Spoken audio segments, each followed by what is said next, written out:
And I also realized that Taylor has a lot of friends in the media, which sort of leads me to what I found out about today. If you want to talk about that, or if you want to. Yes, we can. Yeah. So somebody sent me a link, and essentially nobody knows a lot about Taylor because Taylor keeps things hidden, and her personal life, which she docs libs of TikTok. I don't think anybody should be putting out people's addresses. I don't even really think, I don't want people stalking my family, so I don't want to put out things about someone else's family. But I will say that for somebody that so recklessly and seemingly maliciously goes after minorities and people who have actually worked from the ground up for what they have, it seems she has no empathy for somebody that's not an elite person. And that's why there's been sort of a lot of people look at the fact that she went to $80,000 a year Swiss boarding school. Oh, wow. She's rich. Okay. She comes from Yeah. rich families. And there's an article that came out today that has a link from her uncle, because he says, hey, like, I'm really proud of you. Love your uncle. And that guy is the founder of the television side of the Wayback Machine Internet Archive. So if you actually go to the Internet Archive and you look up Taylor fuck. Lorenz's Twitter, it's not in there. So Holy because her cow. uncle So works for them. Taylor's uncle owns the Wayback Machine. He didn't start it.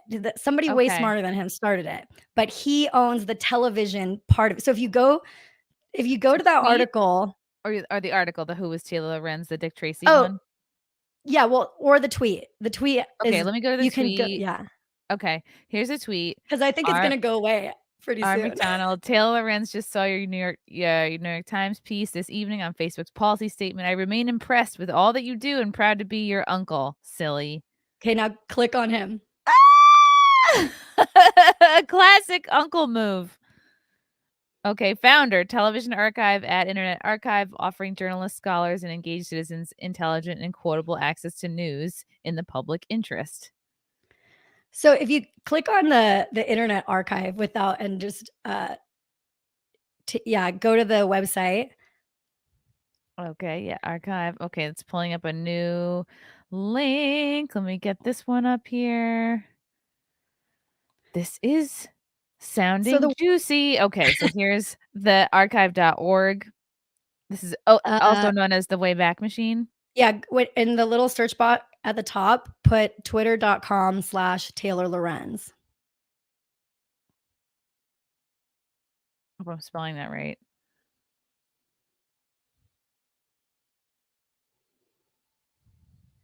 Oh, sorry. This URL has been excluded from the Wayback Machine. So I can't check back on any of Taylor Lorenz's previous so she can tweets. She can lie with impunity and nobody can check her on it. What who else is I haven't seen anyone else that's this? Let's like see. on yours. Can you look up Trump? Oh, no, he was real Donald Trump, wasn't he? But although his account was deleted. Oh my god, but you still can. This is how you look up old websites, old look at this. Wow. Wait a minute. I've never looked myself up. I've never even looked at this. Wow. What was I doing these years? Interesting.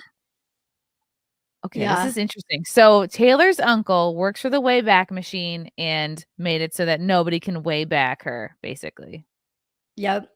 Let me see what else the article says that's interesting. I think so and obviously this is somebody that went and did research. It's not 100%, but the fact that they did all this lineage about her family, and then they came to this guy, and what I think they did is search his name and her name, and then they found that he actually tweeted, "Hey, la la la, love your uncle," or whatever that thing said. Which, by the way, as soon as this article gets tweeted out, I guarantee you that her uncle's going to take that tweet down. So you may be the only one that has. Ooh, he's going to take himself off the Wayback Machine.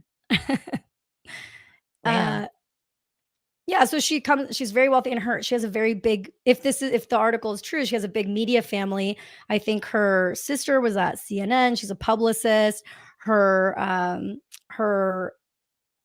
what was she announced before as to be her fiance, and maybe she got married, we don't know, is this guy Chris Mims. He works for the Wall Street Journal. So now she has ties. Wall Street Journal. Think about all the places she worked. She worked at the Atlantic. She worked at Business Wow, Insider. Times. New York Times, Washington Post. An Where uncle at can Washington, just scrub her history. That's and at the nice. Washington Post, that's where she docs libs of TikTok. She wrote a whole story about how the misinformation board. She's basically buddies with the girl that was part of the misinformation board. She has deep ties in the government, in media, and Damn. exactly. Somebody said nepotism. People think that some people are like conspiracy theorists. I became friends with Rose McGowan, and a lot of people think that she's a crazy Oh my person, god, but I've she's been dying to dope. have her on. Yeah, she's Oh, I can awesome. help you get her She's on. She okay, kinda listen, like, but thank you. anyway, I she's, was gonna say, yeah, yeah, no, I she's can a help real you, but fighter. She's like a real survivor and, like, she's the she's dope, real but a deal. lot of people in these Hollywood circles, they just, if they decide that, I was talking to a journalist earlier, and she said it's human nature for us to support our own friends, and power protects power. And you could say that all day long until this happens to you. You really don't understand it. And the reason why I'm so outspoken about it is because if this could happen to me, a Mexican immigrant woman who was just going along my own business, trying to make it, and Yeah. then it could happen to anybody. Yeah, And if you definitely. happen to work in an industry that maybe not many people know about, or not many people care about, then what's going to happen to this country if these types of corruptions aren't exposed. And unfortunately, it's really hard. The U.S. System for filing for defamation is incredibly hard, and these journalists know that, so they Wow. just go around doing whatever they want, Which is and that why that people needs to end. were so surprised when Johnny Depp won, as big as he did, because it's just from what I've been hearing, all my friends on LawTube are like, it's just so hard to win a defamation case, and they just had such good evidence, but they were really shocked. They didn't see it going that way. And you know what it is? It's because like people like you're a threat to, yeah, the UTAs. I keep wanting to say UTI, but that's something That's what a different. lot of people say to me. Like they should really change their initials. Yeah, you're a threat to all these mainstream talent agencies, and like, God forbid a little guy, a little person does the job just as well, because they want to feel like, because they're part of the old guard, and they want people to think, no, you can't get success, you can't get to this level unless you like play with the big boys. And you're like, no, I'm just some chick who figured it out, and I can help you get there. I can help you get a Dunkin' Donuts drink. Well, and what was so weird is why didn't they offer to buy me out, or work with me? They didn't have to, because they're like, she doesn't have They money, can she just, doesn't have power. yeah, Why just would we? bury her. Yeah, let's Bury just her. tie you up with, I don't know, legal fees or And intimidation. I know that Taylor knew that this would be a problem if I survived the initial hit piece, because um at one point I was just trying to sort of get my name back and see if I could get hired in my field. And so a journalist, this girl Christie Smythe, she offered to just kind of do a comeback story about me, and it was a kind of fairly a medium-sized publication, Business of Business. And as soon as Taylor found out that she was doing an article, she went behind the scenes calling prominent people in the media, ranting that I was a literal abuser, um, and that they shouldn't cover me because they shouldn't give me positive press. She went on a Twitter rant exposing Christie's editor, saying this white male, or I don't know if she said white, she said this Oh male editor boy. is giving treatment to this person, and called me child abuser. Basically, if you were reading it, you'd be like, oh my God, this woman's a child abuser, and somebody's writing about her. And so she gets her other friends in the media, who I'm sure are probably embarrassed that they sort of reiterated what Taylor said. I can't go around suing everyone. I would love to sue Kat Tenbarge and all the other people that piled on, but they pile on. And what do? I don't have any parents in the media. I don't have any connections in that world. Thank God for my friend Matt, who once we filed the lawsuit, he got me on Tucker Carlson and I talked about it. But then Wow. Taylor, it's easy for Taylor to say, oh, well, now I'm being attacked by the right wing radicals. Oh god, yeah, it takes almost nothing for you to be considered alt-right, like, I know that all too well, you know, you if you're not parroting the leftist narrative word for word, they can just lump you in with the alt-right, and you don't have to show any proof, and the mainstream media will just be like, "Oh, yes, of course. Throw him in the Yeah. gulag." Yeah. I'm hoping that maybe I'll be on Bill Mayer or something like that once my case gets to the next phase. So the New York Times filed a motion to dismiss, which is expected, uh, but it's really hard to get past the motion to dismiss. Typically, the thing that I have on my side is that to file defamation, it's like you either have to maliciously do it or have reckless disregard for the truth. Where we actually told Taylor we answered 50 questions, so if how could she not try to You do more were research? participate like, you were, And you were she didn't bother to interview anybody that like my mentor, the one I was telling you about, the prolific Hollywood right. guy, she didn't interview anybody else that was there. She didn't interview anybody else that and she interviewed that 16-year-old, but he didn't wanna say anything negative, so she didn't take any of his quotes. That And is then she told like him she was malpractice. disappointed in him. Yeah, because he didn't say what she That's like wanted to hear. journalistic malpractice, and I think now I mean, she recently got called out because she wrote an article. Of course, she supports Amber Heard, right?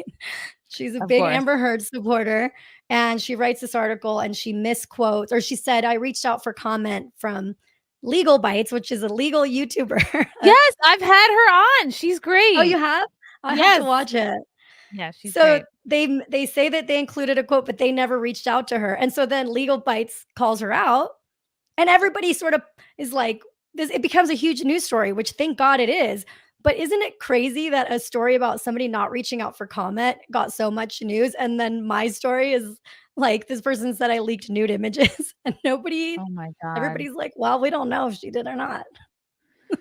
That's the thing, is like, if you just if you're an asshole for a long time and you don't it just seems like she's someone where she's been uplifted, she's rich, she's well connected, not a lot of accountability on her part. She can be toxic, manipulative, and it's been what's worked for her in the past, but, after a while, karma does catch up to you, and exactly, like, when you start connecting with other people who've been screwed over, by Yeah, her. and once I filed the lawsuit, it was kind of I felt sad because a lot of people came out of the woodworks. One lady said that she ran a Facebook group. I think her and her husband were attorneys.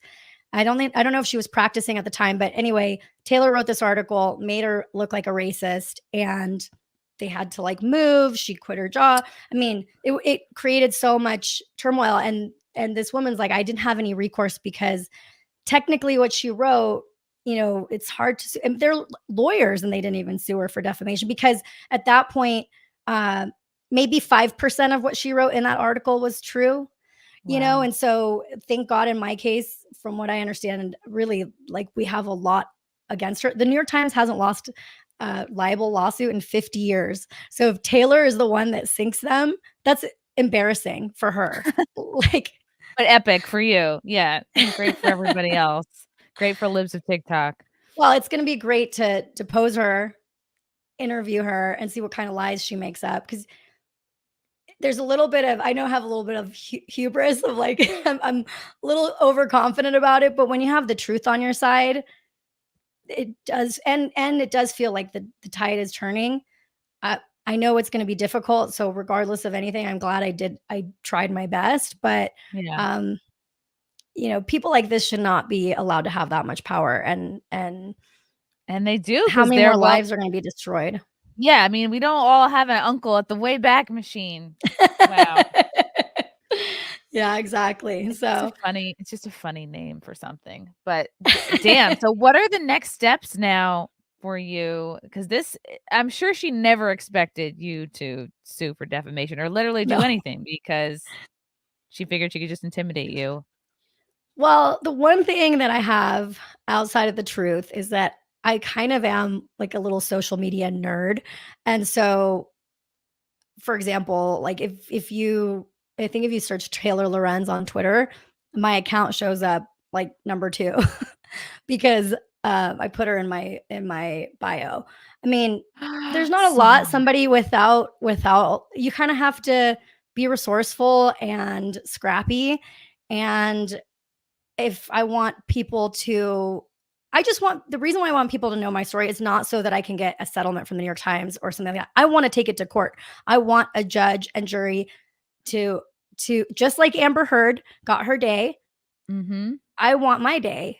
And I think it's going to expose a lot of corruption. And I think a lot of people probably would just take a payday. I mean, obviously, I have to like lean into my attorney and see what happens, but I want to go as far as possible because I do think these things are worth doing. I think truth matters. And history, I don't know who said it, but history is written by the winners, right? And so if she wins, then history isn't written right. She gets to tell Right. the story. Yeah. Yeah. And I have a lot of sort of personal, uh, like emotional ties to it. I mean, I dedicated my 20s and 30s to this company, knowing that at the same time I could have been focused on like finding a husband and having kids. And I honestly doing living with those TikTokers, there's no way that if I had kids and I was married, I was going to be able to dedicate the amount of time and energy into my craft. And so the fact that she took that away, I mean, I always had this sort Wow. of I really kind feel of that. That's what I feel like I illogical, yeah. right? I feel like that's what I did with, like, with comedy and stand-up, like, literally and Yeah, my mom even made fun of it, like, sinking the best years not the best, but, like, for but having a it's true family, though. the It's dating, totally mating true. years, and it's like you invest all of that into building something, and when somebody, like, essentially takes a shit on your bed, Taylor, Well, you and I know. had this sort of illogical dream that I was gonna do something great. I'd be on the cover of Forbes one day, and then some hot, successful, kind, funny guy was gonna reach out, call his people were gonna call my people, and then that's how I was gonna meet my husband. I But hope that then can still happen. yeah, that's what my girlfriends say. They're like, "Well, now you're doing, more things out in the public." But you know what I'm saying? I really just wanted to be known for leaving a legacy of doing something good in the world, and the fact that she took it away from me unfairly, if I would have done something wrong, I can own my mistakes. I would have fallen on my sword and said, "I've effed up. I need to take responsibility." But this is not one of those times, you know? Wow. I Yeah, I and people already know her as, like, a doxer and a horrible person, so that's definitely not in her favor. yeah. Um, Yeah, yeah. and I just think things like that catch up with you, regardless. I think Brian Stelter called her out recently, Oliver Darcy. People Oh, on the left no. don't like her anymore either.